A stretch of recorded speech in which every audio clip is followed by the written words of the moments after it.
दर्शकबिन यिनी हुन् लेकमा चर्ने बाख्राहरू। यी बाख्राले जंगलको जडीबुटी खाएका हुन्छन्, त्यस कारणले अरू बाख्रा भन्दा यिनी बाख्राहरू अलि फरक खालका हुन्छन् र अरू बाख्राको भन्दा यी बाख्राको मासु पनि एकदम स्वादिलो र राम्रो हुने गर्छ। यी बाख्राहरू प्राय चिसो ठाउँमा बस्ने गर्छन्, तपाईले देख्न सक्नुहुन्छ। यी बाख्राको खोर हुँदैन, यिनी दिनभर जंगलमा चर्ने र बेलुका आएर यसरी नै बस्ने गर्छन् खुल्ला ठाउँमा र यिनी लेकमा चर्छन्। आज एउटा युवाले गरेको हामी तपाईलाई काम देखाउने छौं। युवाले गरेको यो कृषि कर्म देखाउँदै छौं। आउनुहोस् स्वागत गरौँ अनि कुराकानी तर्फ लागौँ। स्वागत छ। नमस्ते सर। नमस्ते। आरामै हुनुहुन्छ? आरामै। कति पाल्नु भएको छ नि बाख्रा? 200 बाख्रा छन् है। यिनी चाहिँ जंगलमा चर्ने लेकमा चर्ने बाख्रा हैन? हजुर, लेकमा बुराको टाइममा तल झर्छ गाउँमा, बर्खाको टाइममा लेकमै हो। लेकमा हैन? दिनभरि चर्ने हुनी नि? हजुर, दिनभरि चर्ने र बेलुका यसरी नै बस्छन् हैन? यस्तै हो। यिनको अरू बाख्रा जस्तो खोर हुँदो रहन्छ छैन, खुल्ला बस्ने हैन? खुल्लै हो है। जस्तो अरू बाख्रा भन्दा यिनी अलि फरक पनि हुन्छन् हैन? हजुर। लेकमा चरेका यिनको मासु राम्रो हुन्छ अरे हैन? कारण के खासमा अरू बाख्रा भन्दा? कारण के भन्दाखेरि अब यिनीहरू चाहिँ अब चरुवा हो, अब जंगलमा धेरै किसिमको घाँस खान्छन्। अब यिनीहरूले जे पनि खान्छ, त्यस कारणले यिनको मासु टेस्टी हुन्छ कि? टेस्टी हुन्छ। अरू बाख्रा अब खोरमा पालेको दाना अनि त्यो खाएको हुन्छ, खासै राम्रो हुन्न। यिनीहरू चाहिँ अब आफै चरेको हैन? हजुर। कति वर्ष भयो नि तपाईले यसरी बाख्रा पालन गर्दै आउनु भएको चाहिँ? मैले 7 पढ्दै छोडेर बाख्रा पाल्न लाग्यो। 11 वर्ष भयो। 11 वर्ष भयो है। 7 पढ्दै छोड्नु भयो अनि यसैमा रमाउनु भएको छ तपाई है? रमाइयो। र अहिले चाहिँ हामी यो बागलुङको बोबाङ भन्ने ठाउँमा छौं हैन? र तपाईले कतिको सन्तुष्ट हुनुहुन्छ नि तपाई यो कामप्रति चाहिँ?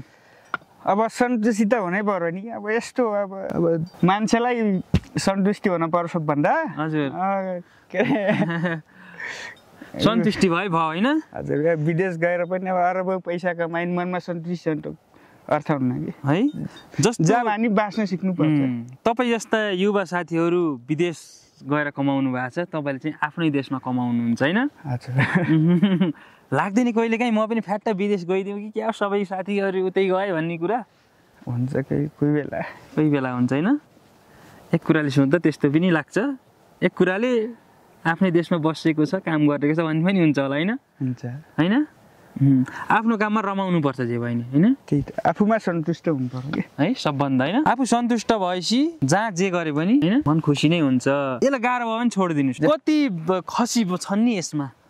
साना ठुला गरेर 20-25 वटा होला बेच्छु। हजुर। सौजे बेला अलिकति। हजुर। लगभग अब कतिवटा खसी? अब तपाईको साना ठुला 25 वटा खसी छन् हैन? अरू माउ बाख्रा? हजुर, माउ बाख्रा। साना पाठापाठी पनि रहेछन्। पाठा खसी बनाउने छन्। प्राय खोसी बनाउनुहुन्छ यी बाख्राको? हजुर। है खोसी बनाउनुको कारण के नि खासमा? अब ठुला खसी बनाएपछि 30-35 हजार पर्छ। मसिना बेच्दा 4-5 हजारमा चार्छ। गाह्रो हुन्छ राम्रो। एक वर्षमा कति बोका बेच्नुहुन्छ खसी भनौँ न? हजुर खसी त्यो पहिले त अब धेरै बाख्रा थिएन, कतिवटा मैले 15-16बाट सुरु गरेको। त्यो टाइममा त वर्षमा 20-25 हजार नि हुन्न। अहिले कति हुन्छ नि? अहिले त 200 को संख्या पुर्याउनु भएछ। अहिले तपाईको 4 लाखदेखि 5-6 लाख। 4-5 लाख हैन? भनेपछि 15वटा बाख्राबाट सुरु गर्नुभएको उहाँको व्यवसाय अहिले चाहिँ उहाँले 200 बाख्राको संख्या पुर्याउनु भएको छ। उहाँले चाहिँ महिनामा करिब 4-5 लाख चाहिँ खसीबाट कमाउनु रहेछ। वर्षमा चाहिँ उहाँले खसीबाट 4-5 लाख आम्दानी गर्नुहुँदो रहेछ हैन? दुःख चाहिँ कतिको छ? दिनमा कति हिँड्नु पर्छ बाख्रासँग? दुःख त हुन्छ नि। अब बिराम भन्दाखेरि अब साट्ने सँगै छैन। बुढालाई बौलाई पठाउनु पर्छ है, बुढाले सक्दैन। तपाईले त पहिला भन्नुभएको थियो हामी जस्तो किसानको त विवाह पनि हुँदैन, हाम्रो त कसैले नि हेर्दैनन् भन्नुहुन्थ्यो। विवाह भएछ त यी?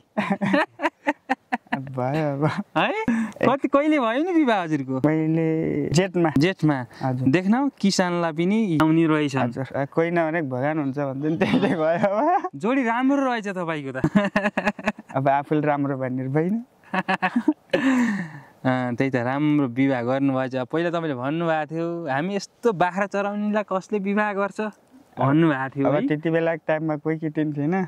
एक्लै थियो बिन्दास थियो त्यही भएर है कसरी लभ पर्यो मागी विवाह भयो कि भागी विवाह भयो नि लभ म्यारिज कि एरेन्ज म्यारिज के लभ सब होइन मेरो त ए मागेर हो होइन मागेर नि होइन कसरी भयो एक रात यसो डुल्न गएको गीत गाउन त्यही ताप दियो एकै रातमा ए गीत गाएर ल्याउनु भएको तपाईँले गीत गाएर होइन गीत गाउन गएको भन्नुहुन्छ त फेरि हजुर ए साथीहरूसँग के ए डुल्न गएको त्यतिबाट लिएर आउनुभयो है तपाईँ त कडा हुनुहुँदो रहेछ नि कहाँ कडा भन्ने हो नि त मान्छे पनि तपाईँ ह्यान्डसम पनि हुनुहुन्छ होइन त्यस कारणले पनि सजिलो भयो कि भनेपछि विवाह गर्नुभयो अहिले चाहिँ है मजाले दुईजनाले यसरी काम गर्नुहुन्छ होइन यो बाख्रा पालन कस्तो पेसा रहेछ खास अब यस्तो हो बाख्रा पालेपछि यसको के हो भन्दाखेरि अब गाई भैँसी पालेपछि मरेपछि सिद्धो एउटा मर्छ चारवटा जन्मिन्छ योबाट घाटा छैन घाटा छैन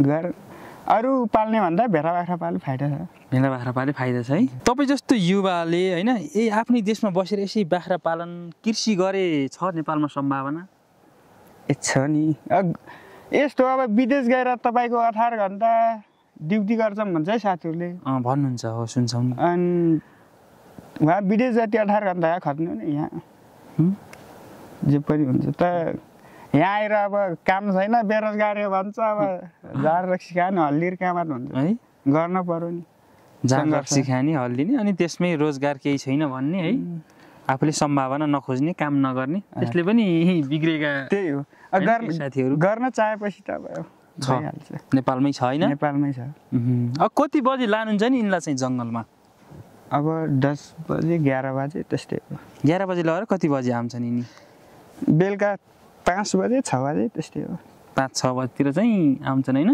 आएर मजाले यसरी नै बस्छन् हजुर है यत्रो घनघोर जङ्गल लेखमा लानुहुँदो रहेछ बाख्रा किराले खाने बाघले खाने हुन्छ कि हुँदैन खान्छ अस्ति कता खायो एउटा ए बाख्रै खाइदियो है धुरपाटनमा त झार्दा 2-3 दिनपछि कता गयो चार्जा पाइन यत्रा धेरै बाख्रा छन् कुन किराले खायो कुन बाघले खायो भने कसरी छुट्टाउने हो त नि बेलुका गन्नी हो होइन हेर नि हो यो बाख्रा छ यो बाख्रा छैन भन्ने चिन्नुहुन्छ नि बाख्रा सबैलाई चिन्निन्छ है 200 बाख्रा भर्खर काम पनि गर्दै हुनुहुन्छ होइन हजुर भर्खर फाइल र गाईको है ठिक छ होइन यस राम्रो गर्नुभएको छ गीत त गाउनुहुन्न तपाईँले कसै गाउनु मैले गीत अलिअलि चाहिँ गाउनुहुन्छ